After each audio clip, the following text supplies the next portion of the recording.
नमस्कार, रूबरू देख रहे हैं आप और मैं हूं आपके साथ शिवानी रतूड़ी। देखिए, यूपी में एनकाउंटर की कार्रवाई अब कोई नई बात नहीं रह गई है। लगातार सामने आ रही ऐसी घटनाएं साफ संकेत देती हैं कि सरकार अपराध और अपराधियों के खिलाफ सख्त रुख अपनाए हुए है। अब ये मायने नहीं रखता कि अपराधी किसी बड़े गैंग से जुड़ा है या उसे किसी तरह का राजनीतिक संरक्षण हासिल है। सरकार का संदेश बिल्कुल साफ है कि कानून से ऊपर कोई नहीं है और माफिया गतिविधियों को किसी भी हाल में बर्दाश्त नहीं किया जाएगा। और यही वजह है कि आज अपराधियों पर या तो कड़ी कानूनी कार्रवाई हो रही है या फिर मुठभेड़ के दौरान उनका अंत हो रहा है। जब भी माफिया और संगठित अपराध की बात होती है तो अक्सर समाजवादी पार्टी के दौर का जिक्र सामने आता है।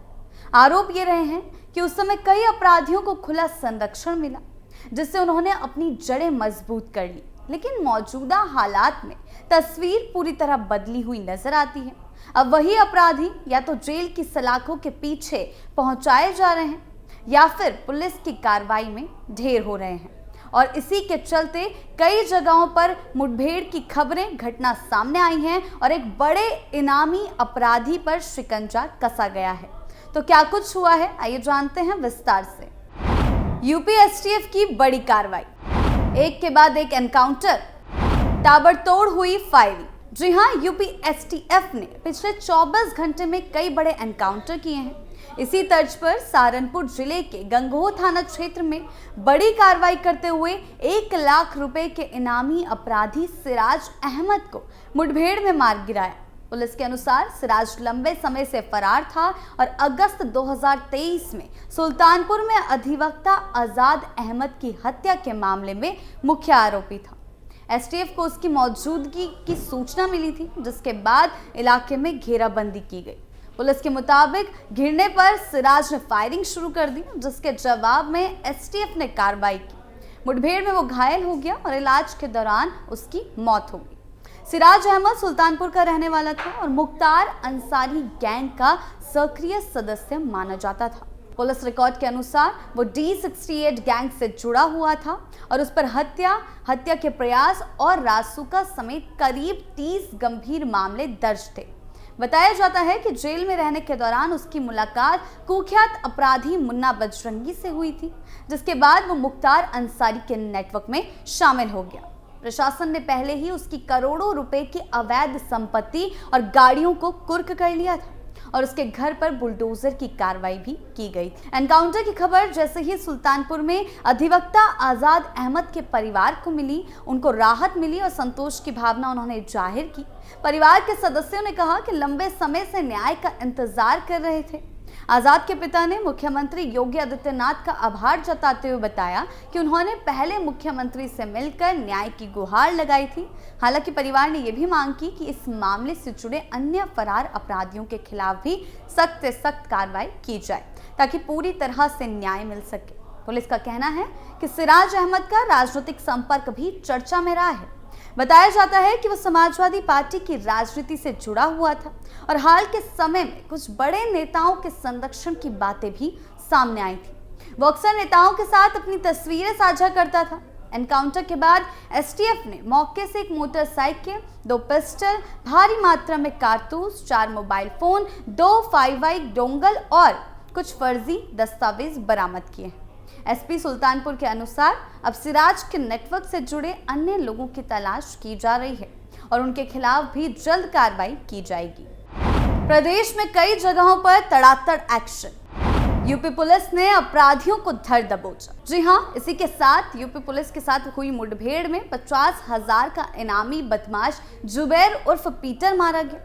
ये मुठभेड़ बुलंदशहर देहात क्षेत्र में हुई, जहां पुलिस को सूचना मिली थी कि मेरठ का रहने वाला कुख्यात बदमाश जुबैर अपने एक साथी के साथ किसी बड़ी वारदात को अंजाम देने की फिराक में इलाके में आने वाला है। इसी सूचना के आधार पर पुलिस ने इलाके में सतर्कता बढ़ाई और चेकिंग अभियान शुरू किया।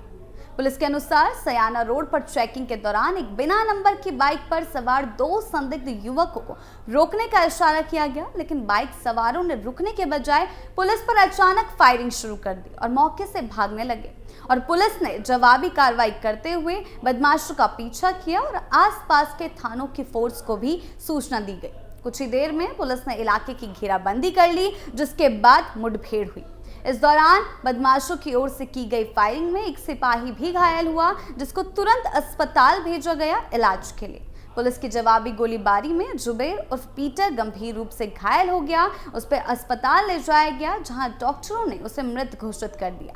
वहीं उसका दूसरा साथी मौके का फायदा उठाकर फरार हो गया, जिसकी तलाश के लिए पुलिस टीमें लगाई गई हैं। पुलिस रिकॉर्ड्स के अनुसार जुबेर उर्फ पीटर बेहद शातिर अपराधी था और उस पर लूट, डकैती, चोरी, गैंगस्टर एक्ट समेत कुल 47 आपराधिक मामले दर्ज थे। वो लंबे समय से पुलिस को चकमा देकर फरार चल रहा था और उसकी गिरफ्तारी पर 50,000 रुपए का इनाम घोषित किया गया था। बुलंदशहर देहात में हुई एक लूट की वारदात में भी वो वांछित था। पुलिस अधिकारियों का कहना है कि मुठभेड़ में बरामद हथियार और अन्य सबूतों के आधार पर आगे की कानूनी कार्रवाई की जा रही है और फरार बदमाश को जल्द पकड़ लिया जाएगा। पुलिस ने शनिवार देर रात एक और मुठभेड़ की, 5 बदमाशों को धर दबोचा। अपर पुलिस अधीक्षक दिनेश कुमार शुक्ला के अनुसार पुलिस ने पुख्ता सूचना पर चैनपुर में घेराबंदी की थी। इस दौरान 2 4पहिया एक बाइक सवार संदिग्ध हालत में खड़े दिखे। पुलिस को देखते ही आरोपियों ने भागने की कोशिश की, फायरिंग शुरू कर दी। जवाबी फायरिंग में 4 बदमाशों के पैर में गोली लगने से वो घायल हो गए। वहीं गाजियाबाद में भी आज हाफ एनकाउंटर देखने को मिला। एनकाउंटर में एक बदमाश के पैर में गोली लगी है, जिसका नाम अफसर है।